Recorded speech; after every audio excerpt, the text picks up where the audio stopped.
সময় গেলে সাধন হবে না। এখন লীলা হলো প্রত্যেকটা লীলা জগৎ শিক্ষার জন্য। আচ্ছা বলছেন সময় গেলে সাধন হবে না, দিন থাকিতে দিনের সাধন। বাবা দিন অর্থাৎ কি? একদিন অর্থাৎ দিবা, মানে আমরা যে প্রহর বলছি দিন, আরেক দিন অর্থাৎ দরিদ্র, আরেক দিন অর্থাৎ যেটা দয় বয় দীর্ঘি নদী, এই দিন অর্থাৎ পরমেশ্বর ভগবান। বলছেন দিন থাকিতে সেই দিনের সাধন করো, চলে গেলে আর হবে না। আরো কি বললেন? অসময়ে কৃষি করে আবার মিছামিছি খেটে মরে। ওরে মো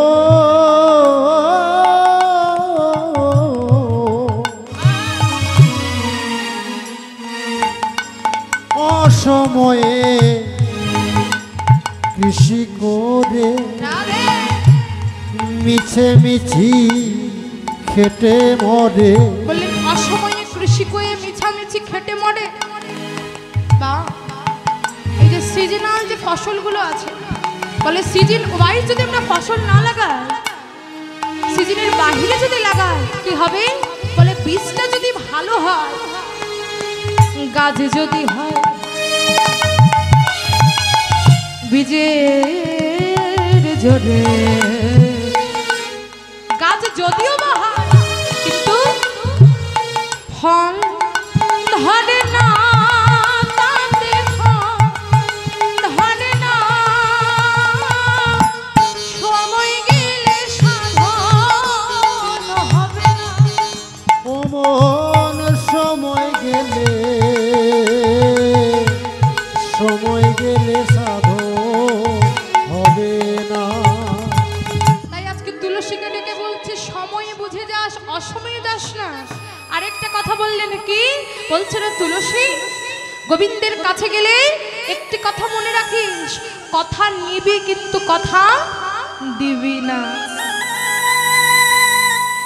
কথা নিবি কিন্তু কথা দিবি না। এতটুকু কথার মাধ্যমে জগৎ শিক্ষা দিলেন মা।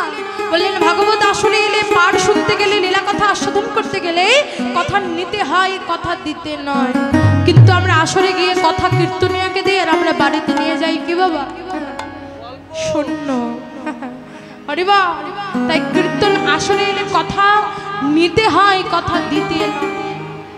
যারা বলছেন কথা নিব কেন? দেখুন আসরে এসে কথা নেবেন কেন? কথা যদি আপনি বেশি বলেন, কীর্তনিয়া কি বলছেন তা শুনতে পাবেন না।